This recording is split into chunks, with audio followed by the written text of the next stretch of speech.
என்னோடய பேர் பழைய பேர் ராபின். நான் இஸ்லாத்துக்கு வந்ததுக்கப்புறம் என்னோடய பேர் வந்து பிலால். நான் வந்து துபாயில் 14 வருஷமாக ஒர்க் பண்ணிகிட்ருக்கேன். எனக்கு இந்த இஸ்லாத்தை பற்றி 14 வருஷமாக என்னோடய நண்பர்கள், என்னோடய ரூம்மேட்ஸு எல்லாருமே இதை பற்றி எத்தி வச்சுட்டே இருந்தாங்க. எனக்கு அதை பற்றி அவ்வளோ விருப்பம் கிடையாது எனக்கு அந்த டைமில். இப்போது நம்ம வணங்குறது கடவுள் தானே, இவங்க என்ன புதுசாக கடவுள் சொல்கிறாங்க, இப்போ நம்ம வணங்குற மாதிரி தான் அவங்களும் வணங்குறாங்க, நம்ம சொல்கிற இயேசுவை தான் அவங்க ஈசான்னு சொல்கிறாங்க, நம்மளுடைய நபிமார்கள் தான் அவங்களும் நபிமார்களாக வந்து பின்பற்றலை. இருந்தாலும் அவங்க சொல்கிற ஸ்டோரி வந்து பைபிளோட ஒத்து போகுது. ஸோ கடவுள் எல்லாம் ஒரே மாதிரி தான் இருப்போம், ஒரே கடவுள் தான் அப்படின்னு நான் நினச்சிக்கிட்டு இருந்தேன். நான் அப்படியே ஒரு 14 வருஷம் அப்படியே கடந்து போச்சு. இப்போ லாஸ்ட்டு ஒரு வருஷத்துக்கு முன்னாடி என்னுடைய ரூம்மேட்ஸ் வந்து எனக்கு இந்த இஸ்லாத்தை பற்றி தொடர்ந்து எத்தி வச்சுட்டே இருந்தாங்க, தொடர்ந்து சொல்லிக்கிட்டே இருந்தாங்க. இதுமாரி கடவுள் ஒருத்தர் தான், அல்லாஹ் தான் கடவுள் நமக்கு அப்படின்னு சொல்லிட்டு. நானும் அப்போ அதை சீரியஸாக எடுத்துக்கல. நான் அவங்க கூட விளையாட்டாக அதை பற்றி பேசிக்கிட்டு அதை அப்போவே விட்டுட்டு இருந்துட்டேன். நான் எனக்கு ஒரு டைமில் பிஸ்னஸில் ரொம்ப லாஸ் ஆகிட்டு, ரொம்ப மன உளைச்சல், நைட்டு தூக்கம் கூட இல்லாமல் விடிய உட்காந்தே இருப்பேன் ரூமில். நான் என்னோடய ரூம்மேட்ஸ்லாம் எல்லாம் தொழுதுகிட்டு போயிட்டு வந்துட்டு இருக்கும்போது நான் அவங்கள்ட்ட கேட்டேன், சரி நமக்கு இதுலேருந்து ஏதாவது நமக்கு பலன் கிடைக்கும், தொழுகை மூலம் நமக்கு ஏதாவது சொல்யூஷன் கிடைக்கும். ஏன்னா நான் கிறிஸ்தவத்தில் இருக்கும்போது இயேசு மட்டும் கடவுள் இல்லை, ஆரோக்கிய மாதா, அடைக்கல மாதா, அப்புறம் சலேத் மாதான்னு சொல்லிட்டு பல்வேறு தெய்வங்கள் இருக்குது. ஒரு தெய்வம் இல்லைன்னா இன்னொரு தெய்வத்தை வணங்கிட்டே இருந்தேன் நான். சரி, அதுமாரி நம்ம வந்து தொழுகையிலையும் ஏதாவது கேட்டு பார்ப்போம், நமக்கு ஏதாவது சொல்யூஷன் கிடைக்கும் அப்படின்னு சொல்லிட்டு ரூம்மேட் ஒருத்தர் நான் கேட்டேன், இதுமாரி தொழுகை சொல்லிக் கொடுங்க அப்படின்னு சொல்லிட்டு. அவர் சொன்னார், நீ எப்போவும் காமெடியாக பேசுகிற நீ தான், இதையும் நீ காமெடியாக தான் எடுத்துப்ப அப்படின்னு சொல்லிட்டு சொன்னார். நான் சொன்னேன், அப்படிலாம் எதுவும் கிடையாது, கண்டிப்பாக நான் அதை வந்து ஃபாலோ பண்ணுறேன், சொல்லுங்கன்னு சொல்லி கேட்கும்போது எனக்கு வந்து சொல்லிக் கொடுத்தாரு. தொழுகையெல்லாம் இப்படி தான் செய்யணும், சுஜூத் இப்படி தான் பண்ணணும், ருக்கு இப்படி தான் போகணும் அப்படின்னு சொல்லிட்டு சொல்லிக் கொடுத்தாரு. சொல்லிக் கொடுத்தோன்னே மகரிப் டைமுக்கு சாயந்தரம் தொழுகைக்கு டைம் ஸ்டார்ட் ஆச்சு. கையோடு என்ன அவர் அழைச்சிட்டு போயிட்டார்.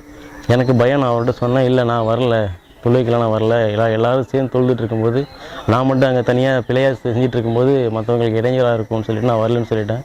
அப்படிலாம் ஒன்றும் கிடையாது, யாரும் இதை நினச்சிக்க மாட்டாங்க, அவங்கவுங்க வந்து அவங்க தொழுகையில் தான் ஈடுபாடாக இருப்பாங்க, உன்னை யாரும் கவனிக்க மாட்டாங்க, நீ வான்னு சொல்லி என் கையோடு அழைச்சிட்டு போயிட்டார். நானும் அவங்களோட சேர்ந்து தொழுவ ஆரம்பித்தேன்.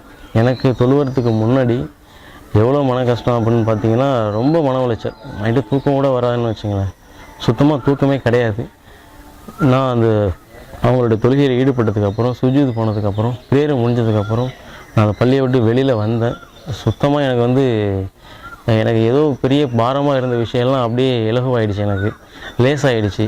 என்ன காரணம் அப்படின்னா வந்து சுஜூத் போனதுக்கப்புறம் என்னோடய நெத்தியை வந்து கீழே பதிச்சு தொழுகையில் ஈடுபடும்போது, வணக்கத்தில் ஈடுபடும்போது என்னோடய கஷ்டங்கள் எல்லாம் ஏதோ ஃபுல்லாகவே நிவர்த்தியான மாதிரி எனக்கு ஒரு ஃபீலு. எல்லாம் பள்ளியிலிட்டு வெளில வரும்போது அவ்வளோ ஸ்ட்ராங்காக தைரியமாக வெளில வந்தேன். ஏன்னா நம்மளோட எந்த கஷ்டம் இல்லாமல் வேறு எந்த கஷ்டம் இருந்தாலும் நம்ம சமாளிக்க முடியும் அப்படிங்கிற ஒரு தைரியத்தோடு வெளில வந்தேன். நான் வெளில வந்துட்டு இஸ்லாத்தை நான் ஏற்றுக்கிட்டேன். இஸ்லாத்தை ஏற்றுக்கிட்டு நான் முதல்ல ஃபேமிலிக்கு ஏற்றி வச்சேன். ஏன்னா இஸ்லாத்தில் வந்து சொல்லப்படுறது வந்து மறுமை, இது மட்டும் வாழ்க்கை கிடையாது, இறந்ததுக்கு அப்புறம் தான் வாழ்க்கையை ஆரம்பிக்குது அப்படிங்கிற விஷயத்த தெரிஞ்சுக்கிட்டேன். நான் இறந்ததுக்கப்புறம் நம்ம வந்து ஒரு இறை கொள்கை, அதாவது கடவுளை நம்ம வந்து இப்போ நம்மளோட பெற்றோர்கள் இருக்காங்க இல்லைங்களா, நம்மளுடைய பெற்றோர்கள் வந்து நம்ம மதிக்காமல், அவங்க சொல்கிறத கேட்காம வேறு ஒருத்தவங்களுக்கு நம்ம வந்து பெற்றவங்களாக நினச்சி அவங்க சொல்கிறத கேட்டுகிட்டே இருக்கும்போது நம்ம பெற்றவங்களுடைய கோபத்துக்கு ஆளாகும். ஸோ அது மாதிரி நம்மளை படைச்சது கடவுள் ஒருத்தர் தான் அப்படிங்குள்ள அவரை மட்டும் நம்ம அவரை வணங்காமல் மற்ற சிலைகளையும் மற்ற நம்ம முன்னோர்கள் வணங்கிட்டு இருந்த எல்லாத்தையும் நம்ம கடவுளாக நினச்சி வணங்கிட்டு இருக்கோம் அப்படின்னா நம்ம படைச்ச ரப்பு வந்து கடவுள் வந்து நம்ம மேலே கோவப்படுவான். அப்போது வந்து நம்ம இறந்ததுக்கப்புறம் நரகத்துக்கு போவோம் அப்படிங்கிற விஷயத்தையும் எனக்கு சொல்லி புரிய வச்சாங்க. நான் சொன்னாலும் அப்போ எனக்கு நிறைய கேள்விகள் இருந்தது. இப்போ வந்து என்னோடய முன்னோர்கள்லாம் வந்து அப்போ கடவுளாக வணங்கிட்டு இருந்தாங்களே, பண்ண அவர்கள் என்ன முட்டாளா, இவங்க தாத்தாவாக இருக்கட்டும், எங்கள் தாத்தாவோட அப்பாவாக இருக்கட்டும், அவங்களுடைய அப்பாவாக இருக்கட்டும், இப்போ அவங்களாம் வந்து கடவுளை தான் வணங்கிட்டு இருக்காங்க, அப்போ அவர்கள் இதை பற்றி சிந்திச்சிருக்க மாட்டாங்களா அப்படின்னு கேட்கும்போது அவங்க என்ன சொன்னாங்க அப்படின்னா, நானே தான் யோசித்தேன். நான் அவங்க என்ன சொன்னாங்கன்னா, இப்போ நீங்கள் இந்த ஸ்டேஜில் யோசிச்சிருக்கீங்க இல்லைங்களா, இந்த யோசனை உங்களுடைய தாத்தாவோட அப்பா வந்து இதை பற்றின ஒரு யோசனை இருந்திருக்காது. அவங்க அப்பா என்ன வழிபட்டாங்களோ அதையே தொடர்ந்து அவங்க வழிபட்டு வந்தாங்க. அப்படியே வாழையாக அப்படியே அவங்க தொடர்ச்சியாக வந்துகிட்டு இருக்காங்க. சப்போஸ் வந்து என்னுடைய முன்னோர்கள் வந்து ஆதி காலத்தில் பார்த்தோம் அப்படின்னா இலைகளையும் தலைகளையும் வச்சு மறைச்சிக்கிட்டு தான் வாழ்ந்துட்டு இருந்தாங்க. இப்போ நம்ம அதுமாரி வாழ்ந்துட்டு இல்லைங்களா, உடுப்பு ட்ரெஸ் போட்டிருக்கோம், சட்டை போட்டிருக்கோம், பேண்ட்டு போட்டிருக்கோம், வேஷ்டி கைலி. நம்மளுடைய காலத்துக்கு தகுந்த மாதிரி நம்மளுடைய வாழ்க்கை நடைமுறையை மாற்றிக்கிட்டோம். இப்போ முன்னாடி பின்பற்றுறாங்க அப்படிங்கிறதுக்காக நம்ம அதேமாரி வாழல. ஏன்னா நமக்கு ஒரு சுயமாக சிந்திக்கக்கூடிய அறிவை வந்து இறைவன் கொடுத்துருக்கான். அதுவும் இல்லாமல் ஸ்டார்டிங்கில் இப்போ 14 வருஷமாக எனக்கு எத்தி வச்சுட்டு இருந்தாங்க, இந்த இஸ்லாத்தை பற்றி சொல்லிகிட்டு இருந்தாங்க. எனக்கு அப்போ அந்த யோசனை இல்லை, நம்ம அதை ஃபாலோ பண்ணணும்னு சொல்லிட்டு. ஏன் அப்படின்னு கேட்டிங்கன்னா, எனக்கு வந்து இப்போ இஸ்லாத்தை ஏற்றுட்டோம் அப்படின்னா வந்து பார்க்குறவன் நம்ம எதாவது சொல்லுவானே, இப்போ அவங்க எதாவது சொல்லுவாங்க, இவங்க எதாவது சொல்லுவாங்க, பக்கத்தில் உள்ளவங்க எதாவது சொல்லுவாங்க, ஊரில் உள்ளவங்க எதாவது சொல்லுவாங்க அப்படிங்கிற ஒரு சிந்தனை இருந்துச்சு. அப்புறம் எனக்குள்ள ஒரு யோசனை என்ன அப்படின்னா வந்து, பார்க்குறவன் இதை சொல்லுவான் அதை சொல்லுவான் அப்படிங்கிறதுக்காக படைச்சவன் அவனை நம்ம வணங்காமல் விட்டுறக்கூடாது அப்படிங்கிற ஒரு சிந்தனையில் நான் வந்து இஸ்லாத்தை முழுமையாக ஏற்றுக்கிட்டு என்னோடய ஃபேமிலிக்கு நான் ஏற்றி வச்சேன். இதை ஃபஸ்ட்டு என்னோடய ஒய்ஃபுக்கு தான் சொன்னேன் நான். அப்படி இல்லை அப்படின்னா வந்து உங்களுக்கு பணம் கஷ்டம் இருந்துச்சு, அதனால் அங்கே யாரோ உங்களுக்கு பணம் கொடுத்துட்டாங்க, உங்களை கடனெல்லாம் போக்கிட்டாங்க, அதனால நீங்கள் இஸ்லாத்துக்கு வந்துட்டீங்க அப்படின்னு சொன்னாங்க. நான் சொன்னேன் அப்படிலாம் எதுவும் கிடையாது. இஸ்லாமுங்கிறது தான் தூய மார்க்கம். அது நம்ம படைத்த கடவுள் ஒருத்தர், அவர் மட்டும் தான் நம்ம வணங்கணும். அதை விட்டு நம்ம வந்து தேவையில்லாதெல்லாம் வணங்கிட்டு இருக்கோம். அப்போ கடவுளோட கோபத்துக்கு நம்ம ஆளாயிடுவோம். இங்கே இல்லை அப்படின்னா வந்து மறுமையில் நம்ம வந்து கண்டிப்பாக தண்டிக்கப்படுவோம் அப்படின்னு சொல்லிட்டு எடுத்து சொல்லியிருந்தேன் நான். அவங்க அப்போ அதை வந்து ஏற்றுக்கலை. அவங்க வந்து என்ன சொன்னாங்கன்னா, நீங்கள் வீட்டுக்கு வந்துட்டு எனக்கு தலாக்கு டிவோர்ஸ் கொடுத்துருங்க, நீங்கள் வேறு ஏதோ அங்கே மேரேஜ் முடிச்சிட்டிங்க அப்படின்னு சொன்னாங்க. நான் அல்லாஹ்விட பாரத்தை போய் தஹஜ்ஜுத் 45 நாள் 1.5 மாதம் கிட்டத்தட்ட நான் தஹஜ்ஜுத் கண்டினியூவாக தொழுதுட்டு இருந்தேன் நான். தஹஜ்ஜுத் வந்து அது வந்து ஒரு பவர்ஃபுல்லான ஒரு தொழுகை அப்படின்னு சொல்லிட்டு என் ரூம்மேட்ஸ்லாம் சொன்னாங்க. என்னோடய குடும்பத்தில் எல்லோரும் இஸ்லாத்தை ஏற்றுக்கணும், வீட்டில் எல்லாத்தையும் புரிஞ்சுக்கணும் அப்படின்னு சொல்லிட்டு. இன்ஷா அல்லாஹ் அதேமாரி நானும் அங்கே முஸல்லாலாம் வாங்கினேன், ப்ரேயர் மேட்டு. எனக்கு, என்னோடய ஒய்ஃபுக்கு, என்னோடய பையனுக்கு நான் இந்த ஒரு நம்பிக்கையில் தான் வாங்கினேன். கண்டிப்பாக அவங்க இஸ்லாத்தை ஏற்றுப்பாங்க, இந்த இதில் தொழுவாங்கன்னு சொல்லிவிட்டு நான் வாங்கிட்டு ஊருக்கு வந்தேன். அவங்க அப்போது வந்து இதை பெருசாக எடுத்துக்கல. நான் டைமுக்கு தொழுகிறது எல்லாம் பண்ணுறது போகிறது எல்லாம் ரெகுலராக பண்ணிகிட்டு இருக்கும்போது அவங்க ஒரு 10 நாள் கேப்புக்கு அப்புறம் அவங்களாவே வீட்டிலே வந்து ஒய்ஃபை வந்து கேட்டாங்க, களிமா சொல்லணும்னா என்ன சொல்லணும் சொல்லுங்கன்னு சொல்லிட்டு. நான் அப்போ அது சீரியஸாக எடுத்துக்கல. நீங்கள் சும்மா விளையாட்டுக்கு சொல்கிறீங்க, இதெல்லாம் விளையாட்டுக்கான விஷயம் கிடையாது, இது வந்து சரியான ஒரு விஷயம், இதில் வந்து இது மாதிரிலாம் விளையாட்டெல்லாம் எடுத்துக்கூடாதுன்னு சொன்னேன். இல்லை உண்மையாக நான் களிமா சொல்லணும், என்ன சொல்லணும் சொல்லுங்கன்னு சொன்னாங்க.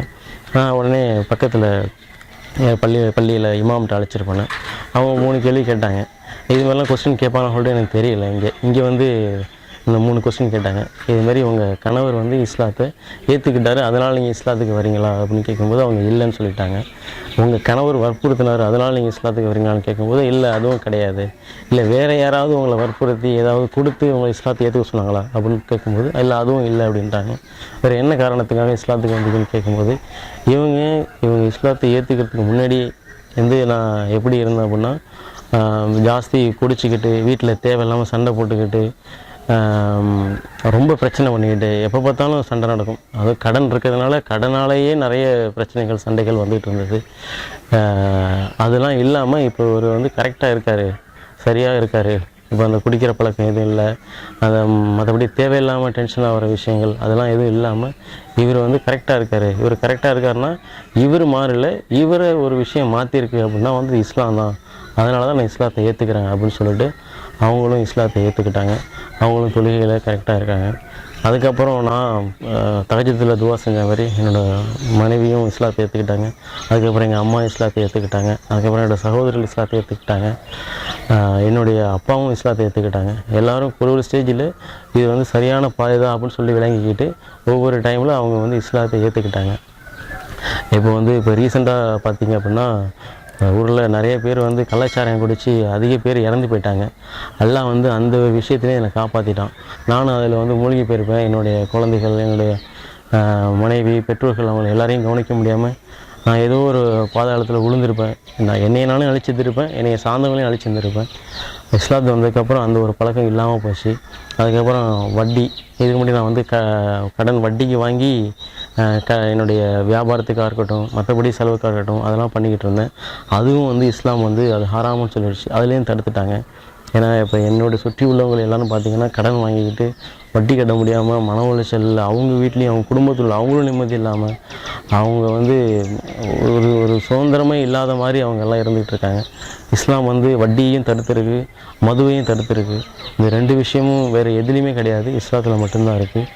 ஒரு நேரான கொள்கை இது.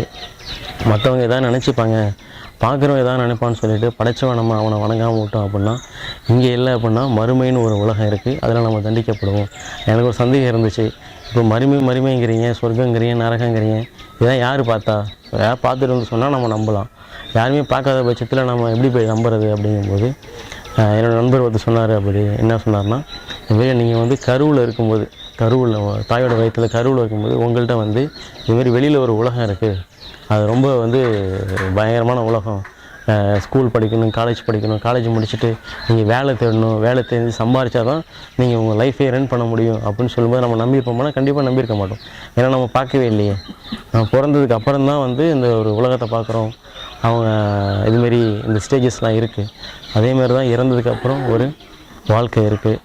அந்த வாழ்க்கையை வந்து நம்ம எப்படி சக்ஸஸ்ஃபுல்லாக எடுத்துக்க முடியும் அப்படின்னா வந்து இந்த ஓரிரை கொள்கை, படைத்த இறைவன் ஒருவனை மட்டும் தான் நம்ம வணங்கணும்.